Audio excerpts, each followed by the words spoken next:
Hey guys, it's Andrew and Jessica with World Journey Family, and we are coming back to you with a kind of a more broad general video on 3 tips on what to do when you get to a port of call. What do you want to do for the day? How are you going to do it? And we're kind of going to go over the 3 main options to do. I think a lot of times when people are first cruising, they hear all about cruise ship excursions, and they think that the only option really is to book excursions through the cruise ship. I grew up never having booked excursions through the cruise ships, so I want to kind of talk about your options and the pros and cons of those. Yep. So let's talk about option number 1, and this is a very, very common one for us, and that is to show up to port without anything previously booked. I'm a planner. I'm not much of a planner at all. I'm more of a off the cuff, let's kind of get out and see what there is available and let's do it. But I don't really do a whole lot of research ahead of time either. Jessica is much more of a research oriented person. So whenever it comes to planning our vacations and everything, a lot of it goes to her. So I would say that I usually show up to ports having some idea of what's there and some idea of maybe a couple of things that we might want to do. When we get off the port, a lot of places are going to have people trying to sell you things. A lot of people saying, let me give you an island tour for the day. Often if you kind of get through that crowd, get out of kind of the gated area of the port of call, there are actually cheaper, like just basic taxis out there. Sometimes there's even a beach that you can walk to without paying anything. But this is kind of option number 1, is showing out without anything previously booked. Some of our best things, I know we did one recently where it was in Jamaica, right, where we just got a glass bottom boat unexpectedly. That wasn't our plan. Yeah, that wasn't our plan at all. We didn't even think about doing a glass bottom boat there. We had thought about doing a glass bottom boat at some point in time somewhere else, but we had never thought of it in Jamaica. But as we were walking along, while we were trying to avoid all of the people pushing to sell, and if you visit Ocho Rios, Jamaica, they will push and push and push to sell. So we had gotten past most of the people trying to sell you stuff out onto the general street, and somebody for a really affordable price offered our family a glass bottom boat ride, and it ended up being one of the most amazing experiences. Then they dropped us off at the beach. It was delightful, an excellent day that was totally unplanned, nothing previously booked. So that's option 1, show up without anything booked, but with some knowledge maybe of the area, of definitely of the exchange rate. That's really important, because especially if you don't have the local currency, usually they'll accept American dollars or euros, whatever, especially if those are your two, you have those 2 currencies, those are really desirable anywhere in the world, but they will give you a much worse rate. And so what we found is usually we can say, we'll ask the price, we want them to give it to us in the local currency. Then we'll say, can we pay in either euros or American dollars? A lot of times we know which they'd prefer. And they'll say yes, but they'll tell us a much higher price. We will pull out our phones and show them the exchange rate, or we'll calculate it based on what we know it was that day when we got off the boat if we don't have cell coverage. And we'll argue back, like, this is the exchange rate, this is what it would be based on what you told us the price was in the local. And usually, like, most places we're then able to get them. Sometimes they'll point out there's an exchange fee. We know this is the case. But usually we can get it talked down. And also, if they do that, and if they do prefer euros, it doesn't mean that they are only going to accept euros. We know that the US dollar is not quite as, valuable per se as the euro is. So we recently had one excursion where we went on where they wanted 80 euros. I was like, well, how about 80 US dollars? And they went ahead and did it for that. So don't be afraid to go ahead and try to bargain, try to barter a little bit, and see what can happen. Also, when you get off the ship, even if you are planning to get out of the gate and out to outside of there where prices will be cheaper, gauge what the price will be by asking inside the gate, kind of what the cost is there. See if you can barter down a little bit there, see what their lowest cost is. Then when you get out, you can probably even get it lower than that. Option number 2 is hire a private tour before you arrive. And so there are more and more options for doing this. This is nice in that you know what you're doing before you arrive. You're often paying less than ship excursion prices. This is nice if you have a larger group. On the World Cruise, we've done this several places, and it's been lovely because we've been able to have a larger group of other people from our ship. And it's especially been nice when we're going places that are further away from the ship because, for instance, we've had as many as 20 to 80 people from our ship going together on these group excursions. And there's some comfort in knowing, I mean, I'm sure if we were hours and hours late, maybe the boat would still leave without us.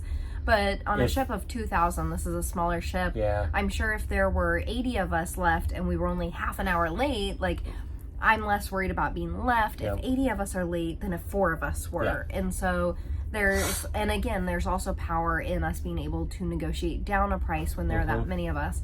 But even in when we've gone on smaller trips and it's just the 4 of us, sometimes I like just knowing what we're doing. And so some of the places to look for this are going to be like Vider or Get Your Guide.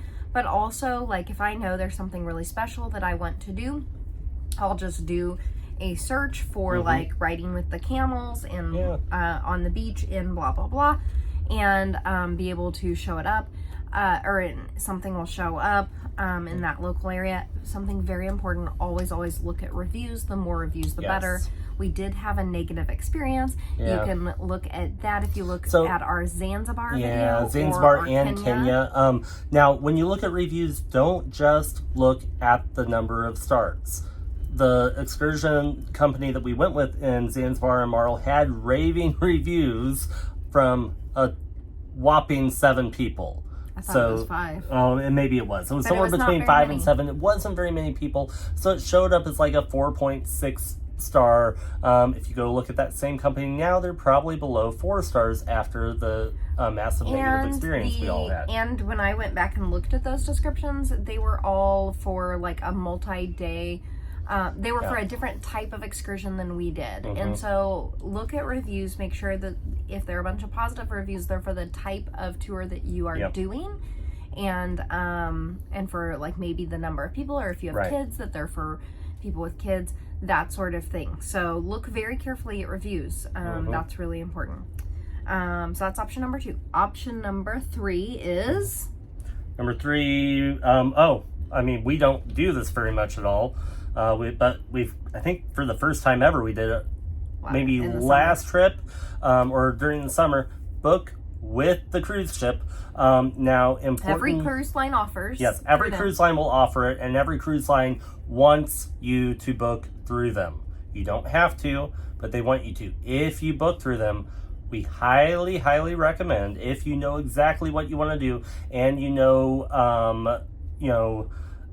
that you want to go through the cruise line, book it ahead of time. You will get it much, much, much cheaper. We did one the other day where we booked it through the cruise line. However, we had to book it on the ship because it wasn't available online before because of all of the itinerary changes. So unfortunately, we had to pay a lot more for it. It was almost double for it. Whereas we're gonna go on another one in a few days. And we booked that one ahead of time. We paid about half of what people are now booking it for on the ship. To me, with this option, a lot of people think this is the only option. I think there are 2 reasons to maybe book through the ship. The first reason, and this is the reason that most people will do this, is because they're really afraid of being left behind. And so the ship basically has said, if you I think most cruise lines do this, if not all, if you are on one of our excursions, we will not leave you behind. That said, one of my employees last year had an experience of almost being left behind when they were on an excursion with Carnival, and it was very scary for them. And so I don't know that I believe that 100%, but for the most part, it feels more safe to go with a ship-based excursion.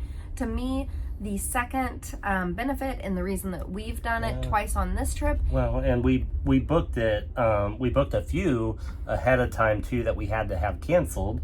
It's because of the area of the world that we're going to be in. Yeah, it's true. We had booked a couple in the Middle East. I was a little bit anxious about just being in that area of the world. So that was another reason that we had considered. Oh, you're thinking, okay. But to me, the other big reason is we have kids. With MSC, I can't say for sure other cruise lines, but check with other cruise lines. One thing I love this time that we've been able to do is if we are going on a ship base, an excursion with MSC, we can leave our kids in Kids Club. And so on our cruise, Kids Club opens at 9 a.m.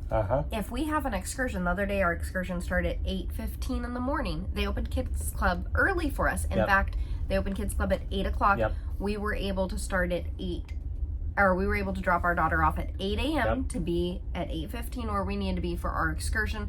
She was able to stay there all day. She was there from 8 to 5. She had a fabulous time. That was completely okay with them. It was okay with us. It worked out great. We felt like she was safe. She was so excited. She woke up. I go, "Are you ready for your big Kids Club day?" She's like, "Yes." She was thrilled. We were thrilled. It's a great option, whereas you're not really supposed to leave kids in Kids Club for you to go ashore on your own if you're not doing an excursion with that. That said, do consider that usually you are paying a lot more, significantly more, for an excursion through the cruise line.